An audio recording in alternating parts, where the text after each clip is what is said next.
Like करें, हमारे channel को सब्सक्राइब करें, बेल आइकन जरूर प्रेस करें हमारी न्यू वीडियो सबसे पहले देखने के लिए।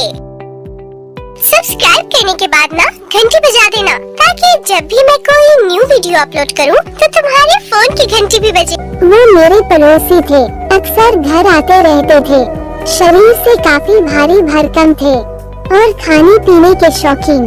घर में घुसते ही कुछ खाने की फरमाइश जरूर करते। कुछ खाने को ना भी मिले तो चाय तो जरूर ही पीते। घर में खासकर वो मेरी बुआ से जरूर बात करते, क्योंकि मेरे फूफा जी गुजर चुके थे।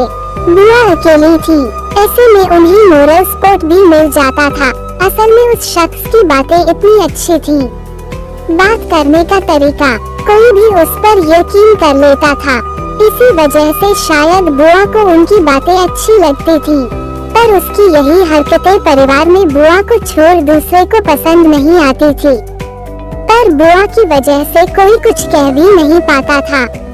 वो बुआ के ससुराल वालों की तरफ से दूर के रिश्तेदार भी लगते थे, इसलिए भी शायद ऐसा होता हो। वो दिन मुझे अच्छे से याद है। बारिश हो रही थी, जोरदार झमाझम। बारिश देख मम्मी ने स्कूल जाने से मना कर दिया। अब बचपन में स्कूल ना जाने के लिए मम्मी ये कह गई तो कौन खुश नहीं होगा, इसलिए मैं भी खुश हो गई। साथ साथ मेरे भाई भी बारिश में स्कूल नहीं गए। वैसे मेरा एक छोटा भाई था जो हमेशा मुझसे बड़ा बनने की कोशिश में लगा रहता, और दूसरा बड़ा भाई भी था। खैर, हमने बारिश के मौसम का लुत्फ उठाया और रूम में टेंट बनाकर खूब खेला। खेलते खेलते मैं सो गई और जब उठी तो दोपहर के 3 बज रहे थे। बारिश तब तक रुक चुकी थी। मौका मिलते ही भाई भी घर से बाहर घूमने निकल गया। मम्मी सो चुकी थी।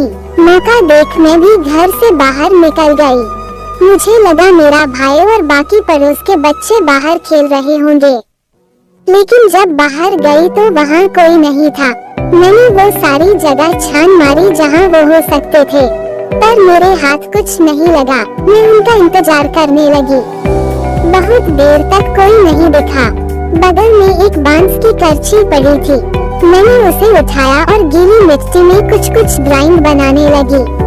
तभी पीछे से अचानक भारी आवाज आई। मैंने पलट के देखा तो वही अंकल थे, वही जो बुआ से अक्सर बात करने आते थे। मैंने कहा, जी अंकल। उन्होंने पूछा, अरे तुम्हारी फौज कहाँ है, आज अकेली खेल रही हो? मैंने कहा, पता नहीं, बाकी लोग कहाँ चले गए हैं। क्या आपने देखा वो कहाँ खेल रहे हैं? कहीं आपके घर की तरफ वाले मैदान में तो नहीं खेल रहे? लेकिन वहाँ तो मम्मी ने जाने से मना किया है। उन्होंने मेरी बातों का जवाब दिया, नहीं वो वहाँ नहीं है, पर मैं जानता हूँ वो कहाँ खेल रहे हैं। मैंने कहा, सच में आप जानते हैं वो कहाँ है? उस अंकल ने अपनी गर्दन हिलाई और कहा, चलो मैं ले चलता हूँ, पर मैंने मना कर दिया। मेरे घर के बगल में एक दुकान थी, वो अंकल वहीं जाकर बैठ गए। दुकान वाले से कुछ बात करने लगे। थोड़ी देर बाद उन्होंने मुझे फिर आवाज लगाई। मैं उनके पास गई। उन्होंने मुझे अपनी गोद में बिठाया और फिर कुछ बात करने लगे दुकानदार से। धीरे धीरे उन्होंने अपना हाथ मेरे फ्रॉक के ऊपर फेरना शुरू किया।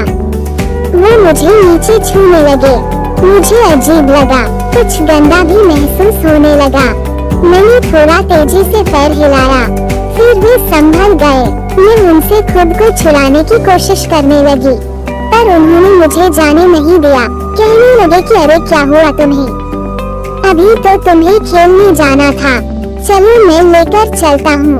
फिर वो दुकानदार गुप्ता जी से कहते हैं, ठीक है मैं चलता हूँ, बच्ची को खेलना है भाइयों के साथ।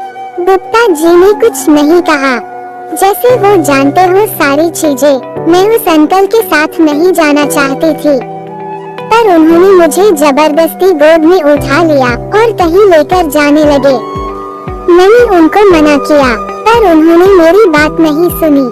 पहले मुझे वो एक दुकान ले गए।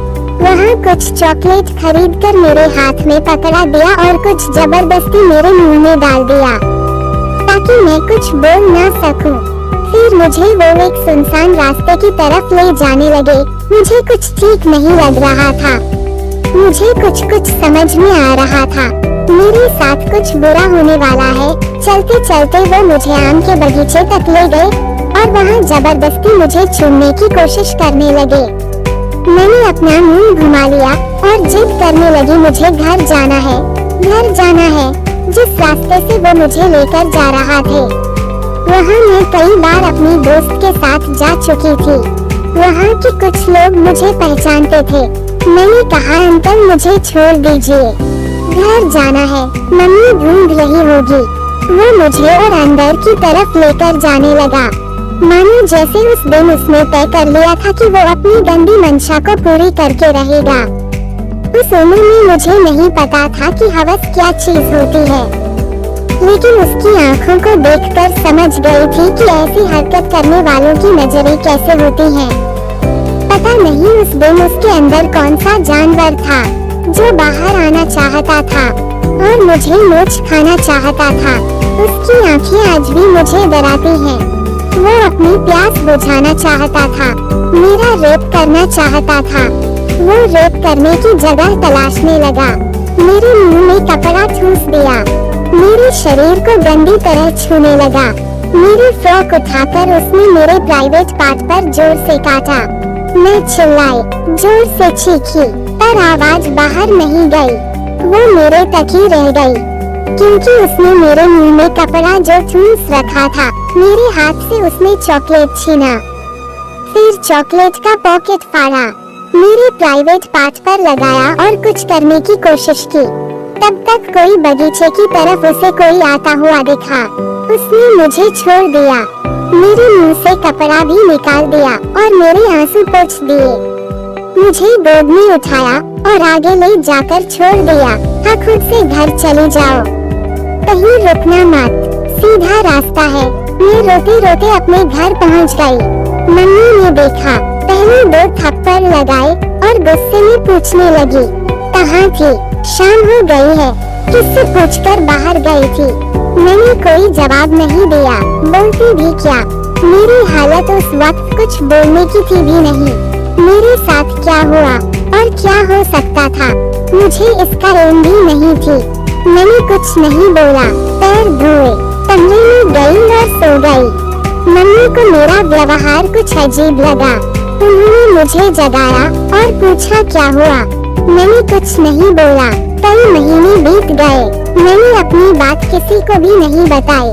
मेरे साथ क्या हुआ है, मैं किस चीज से गुजर रही हूँ, मैं क्या महसूस करती हूँ। हर रोज किसी दर्द से गुजर रही हूँ। क्या मेरी उम्र उतनी थी कि मैं दर्द को छुपा पाती? सिर्फ 8 साल की थी, सिर्फ 8 साल। क्या सच में बता पाना इतना मुश्किल होता है? बचपन में ही मैंने कैसे ये तय कर लिया कि मेरे साथ जो हुआ उसमें मेरी गलती थी। मेरे साथ बिल्कुल ठीक हुआ और तो और उस घटना के बाद मुझे लगता था मैं एक गंदी लड़की हूँ। ये गंदी लड़की क्या होती है, ये सब मेरे दिमाग में आया कहाँ से? मैं 14 सालों से इस हादसे को अपने अंदर क्यों दबाई हूँ? मैंने कभी किसी को बताया क्यों नहीं, या शायद मैंने बताया पर किसी ने समझा नहीं। मैं ये दावे के साथ कह सकती हूँ कि मुझ जैसी ऐसी 1000 लड़कियाँ हैं जो खुद को अपने साथ हुई प्रताड़ना का शिकार मानती हैं। उस बात को 14 साल बीत चुके हैं, पर खुद को कैसे समझाऊं जो हुआ उसे भूल जाऊं। मुझे आशा है कि आप सभी को वीडियो पसंद आया होगा। अपने दोस्तों के साथ शेयर करें और चैनल को लाइक और सब्सक्राइब जरूर करें। साथ ही बेल आइकॉन को जरूर दबाएं ताकि हर वीडियो का नोटिफिकेशन आपको मिले।